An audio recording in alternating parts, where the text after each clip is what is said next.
तुम मौत से इसलिए नहीं डरते क्योंकि जो तुम्हारे अन्नदाता बने हैं उन्होंने कहा है कि मौत से तुम शहीद हो जाओगे। 3 मिनट में से 1 मिनट आप खा गए हैं सर, अब सिर्फ 2 मिनट बाकी हैं। कभी तुम हमसे करो, कभी हम तुमसे करें मोहब्बत थोड़ी। 80 और 90 के दशक में मुकुल आनंद ने कई ऐसी यादगार फिल्में दी थी जिन्हें लोग आज तक नहीं भूले।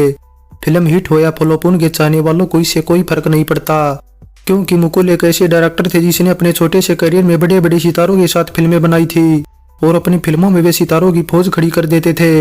इस तरह 1991 में फिल्म हम की कामयाबी के बाद उनकी अगली पेशकश थी खून का कर्ज, जो रिलीज हुई थी 1 मार्च 1991 को। बता दें, इस फिल्म में विनोद खन्ना, रजनीकांत, संजय दत्त, डिम्पल कपाड़िया, किमी काटकर, संगीता बिजलानी, किरण कुमार, शक्ति कपूर व कादर खान के अलावा कई और छोटे बड़े कलाकार अलग अलग किरदारों में नजर आए थे। लेकिन एक्शन क्राइम ड्रामा से भरी ये फिल्म बॉक्स ऑफिस पर कोई खास कमाल नहीं दिखा सकी और फ्लॉप साबित हुई। अनुमान है कि इसका बजट करीब 3 करोड़ रुपए था और ये 2.5 करोड़ रुपए के आसपास ही कमाई कर पाई थी।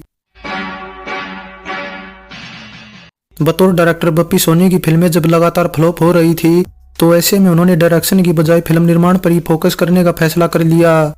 बस इस तरह 1987 में आई फिल्म इंसाफ की कामयाबी के बाद मुकुल जब एक कहानी लेकर बप्पी सोनी से मिले तो बप्पी को मुकुल का मल्टी स्टारर वाला कॉन्सेप्ट काफी अच्छा लगा और उन्होंने 1988 में खून का कर्ज टाइटल से एक फिल्म की अनाउंसमेंट कर दी। 1988 में इस फिल्म का मुहूर्त क्लब भी ले लिया था, जिसमें 70 के दशक के एक मशहूर विलन रहे देव कुमार की बेटी मनीषा कोहली भी आई थी और विनोद खन्ना उन्हें देखते ही उन पर फिदा हो गए थे। स्टेज पर फोटोग्राफ के दौरान भी विनोद खन्ना मनीषा के बगल में खड़े थे और काफी देर तक उनसे बातचीत भी करते रहे थे।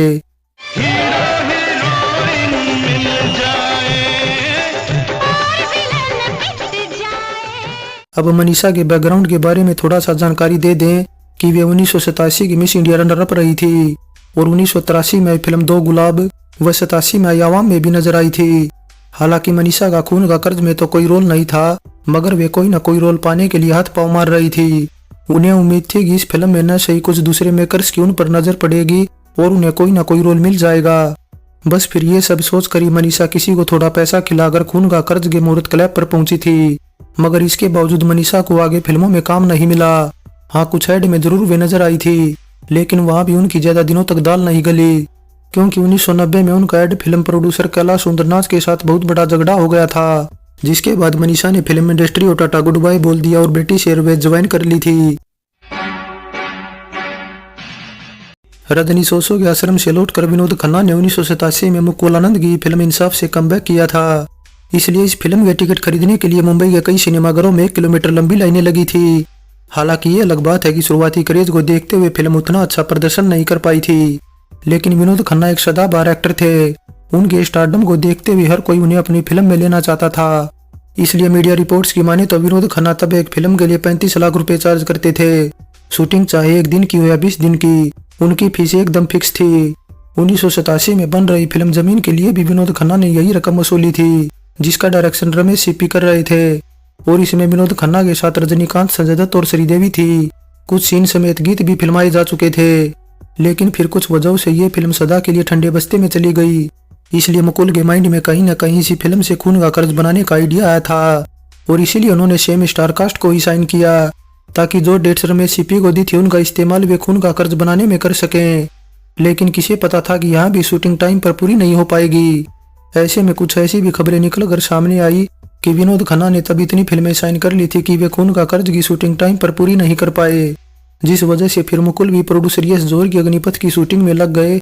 तो खून का कर्ज के प्रोड्यूसर बप्पी सोनी ने मुकुल आनंद और विनोद खन्ना की शिकायत एफएमसी में कर दी, जिसके बाद फिर मुकुल ने कुछ तो शूटिंग महासंग्राम के साथ व कुछ शूटिंग हम की मेकिंग के दौरान पूरी की, लेकिन तब तक काफी देर हो चुकी थी। इसलिए फिल्म की कामयाबी को लेकर सभी के मन में डाउट था कि क्या ये हम जैसी सफलता दोहरा पाएगी जो खून का कर्ज से कोई महीना भर पहले ही रिलीज हुई थी और यहाँ तक कि कई सिनेमाघरों से भी नहीं उतरी थी। हालांकि बड़े सितारों की फौज को देखते हुए खून का कर्ज को अच्छी ओपनिंग मिली थी, लेकिन कुछ तो स्टोरी और गीत संगीत में दम न होने के चलते और कुछ सितारों की लुक चेंज होने के चलते दर्शकों ने इसे नकार दिया, जिसके बाद सबसे ज्यादा आलोचना अगर किसी को झेलनी पड़ी तो वो थे डायरेक्टर मुकुल आनंद, जिनका डायरेक्शन इस बार लोगों को बिल्कुल भी अच्छा नहीं लगा। वैसे खून का कर्ज के दौरान भले ही विनोद खन्ना और प्रोड्यूसर बप्पी सोनी के बीच तकरार थी, लेकिन इसके बाद 1992 में निश्चय फिल्म एक साथ कर दोनों ने सभी को सरप्राइज कर दिया था। खून का कर्ज संजय दत्त की मुकुल आनंद के डायरेक्शन में रिलीज हुई इकलौती फिल्म है। हालांकि संजय दत्त इसके बाद खुदा गवाह और त्रिमूर्ति भी करने वाले थे। खुदा गवाह के लिए तो उनके कई सीन शूट भी कर लिए गए थे, लेकिन खुदा गवाह जहां संजय दत्त ने खुद छोड़ दी, वहीं त्रिमूर्ति से उन्हें बम्बई में ब्लास्ट केस में जेल होने से निकाल दिया गया। इसके अलावा संजय दत्त मुकुल की मोस्ट अवेटेड फिल्म 10 में भी काम कर रहे थे, जिसकी 40% के करीब शूटिंग भी पूरी हो गई थी। लेकिन मुकुल की डेथ होने की वजह से 10 फिल्म सदा के लिए ठंडे बस्ते में चली गई। संजय दत्त और डिंपल को लेकर मीडिया में अफवाहें सुनने को मिलती है कि दोनों का भाई बहन का रिश्ता है, क्योंकि 80 के दशक में डेब्यू करने वाले मोस्टली स्टार के अपोजिट डिंपल ने पर्दे पर रोमांस किया। लेकिन जब कोई प्रोड्यूसर संजय दत्त और डिंपल की जोड़ी बनाने के लिए साइन करने को जाता तो उसे मायूसी हाथ लगती थी।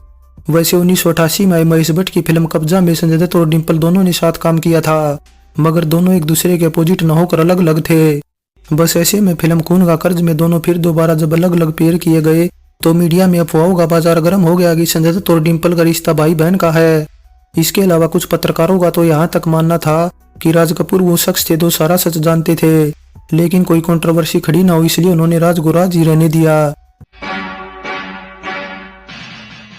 मुकुल आनंद ने खून का कर्ज में संजय दत्त के अपोजिट पहले सोनम बख्तावर को साइन किया था, मगर सोनम के अनप्रोफेशनल बिहेवियर को देखते हुए मुकुल ने उनकी जगह संगीता बिजलानी को साइन कर लिया। और संगीता व संजय दत्त इससे पहले 1989 में आई फिल्म हथियार और 1991 में आई योद्धा में काम तो किया था, लेकिन दोनों एक दूसरे के अपोजिट न होकर अलग अलग थे। इसलिए संजय दत्त और संगीता बिजलानी की एक दूसरे के अपोजिट रिलीज होने वाली खून का कर्ज पहली व इकलौती फिल्म है। 1986 में आई फिल्म सल्तनत में शक्ति कपूर ने पहली बार मुकुल आनंद के डायरेक्शन के अंडर काम किया था, जिसके बाद इंसाफ और महासंग्राम में भी शक्ति कपूर नजर आए थे। हालांकि जिस तरह का कॉमेडियन वाला किरदार शक्ति ने इंसाफ में निभाया, कुछ वैसा ही किरदार उन्होंने खून का कर्ज में भी निभाया और अपनी शानदार कॉमेडी से दर्शकों को लोटपोट कर दिया। वैसे इस फिल्म में शक्ति कपूर के किरदार का नाम पीके लेले होता है और पीके लेले टाइटल से इसके बाद 2018 में एक फिल्म भी आई थी। क्या नाम है आपका? पीके लेले। इसके अलावा खून का कर्ज में शक्ति कपूर के एक डायलॉग से इंस्पायर डायलॉग 1992 में आई फिल्म बोल राधा बोल में भी रखा गया था और वहां भी शक्ति कपूर ये डायलॉग बोलते नजर आए थे। आला रे आला, इंस्पेक्टर विंडे आला, हाथ में लेके कानून का ताला। आला रे आला, पीके लेले आला, हाथ में लेके कानून का ताला। एक ही टाइटल की कई फिल्में हिंदी सिनेमा में बनती आ रही हैं, लेकिन कई बार सेम टाइटल से बनी कुछ फिल्में हिट हो गई हैं, वहीं कुछ बॉक्स ऑफिस पर आते ही पिट गई। लेकिन इसके उलट एक शब्द ऐसा जो जितनी बार इस्तेमाल हुआ उतनी बार फिल्म पिट गई। यहाँ तक कि कई लोग तो इस शब्द को ही मनुष्य मानने लगे हैं। अब बॉलीवुड में इस्तेमाल होने वाला ये शब्द है कर्ज। दरअसल कर्ज शब्द का इस्तेमाल जब भी किसी टाइटल में हुआ है, मोस्टली मौकों पर फिल्म बॉक्स ऑफिस पर फ्लॉप ही रही है। फिल्म खून का कर्ज में संगीत दिया लक्ष्मीकांत प्यारेलाल ने, वहीं गाने लिखने का काम किया है आनंद बख्शी ने, जिनके लिखे 5 गाने रखे गए हैं ऑडियो एल्बम में। मैं एक पागल लड़की हूँ, पागलपन मैं करती हूँ, मुझे मार कर मेरे जा रही हूँ। अब फिल्म की तरह ही इसका गीत संगीत भी कुछ खास नहीं था और कभी हम तुमसे कहें जैसा केवल एक गाना ही लोगों को थोड़ा पसंद आया था। शंकर जयकिशन और आर.डी. बर्मन प्रोड्यूसर बप्पी सोनी के फेवरेट संगीतकार थे, इसलिए खून का कर्ज के लिए भी बतौर संगीतकार उनकी पहली पसंद आर.डी. बर्मन ही थे। मगर इंसाफ फिल्म की कामयाबी के बाद लक्ष्मीकांत प्यारेलाल डायरेक्टर मुकुल आनंद के फेवरेट संगीतकार बन गए थे। बस फिर इस तरह मुकुल की जीत के सामने बप्पी को झुकना पड़ा और लक्ष्मीकांत प्यारेलाल से संगीत कंपोज कराना पड़ा। मगर बप्पी सोनी को बाद में जितना पछतावा मुकुल से फिल्म डायरेक्ट कराने का था, उतना ही लक्ष्मीकांत प्यारेलाल से संगीत कंपोज कराने का रहा, क्योंकि फिल्म की तरह इसका गीत संगीत भी कुछ खास कमाल नहीं दिखा सका और उन्हें काफी नुकसान उठाना पड़ा, जिसे उभरने के लिए वे अगले ही साल निश्चय जैसी फिल्म भी लेकर आए। लेकिन नुकसान से उभर पाना अब उनके लिए संभव नहीं था, क्योंकि निश्चय दो फ्लॉप होने के बाद उन्होंने फिल्मों को प्रोड्यूस करना ही बंद कर दिया।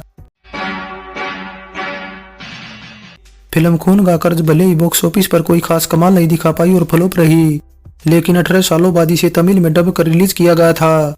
रावण की बस्ती में आकर राम नाम सत्य नहीं, रावण नाम सत्य बोलो।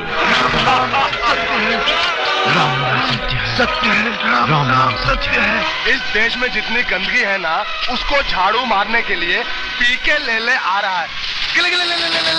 कभी तुम हमसे करो कभी हम तुमसे करें। फाइनली फिल्म खून का कर्ज का स्क्रीन प्ले भले ही कमजोर था, लेकिन फिल्म उतनी भी खराब नहीं थी जितना इसे बताया जाता है। कुछ सीन समेत कॉमेडी अच्छी थी, खासकर शक्ति कपूर जिनकी कॉमेडी दर्शकों को काफी पसंद आई थी। लेकिन बावजूद इसके फिल्म से वो मसाला गायब है जिसके लिए मुकुल जाने जाते थे। इस तरह फिर मुकुल ने वापसी की अपनी अगली फिल्म खुदा गवाह से, जिसके लिए उन्होंने फिल्म फेयर में बेस्ट डायरेक्टर का अवार्ड भी जीता था। सो खून का कर्ज पर हमारी ये पेशकश कैसी लगी नीचे कमेंट कर बताएं। अच्छी लगी है तो लाइक करें और चैनल को सब्सक्राइब करें। सो चलते हैं, फिर मिलेंगे एक और नई वीडियो के साथ।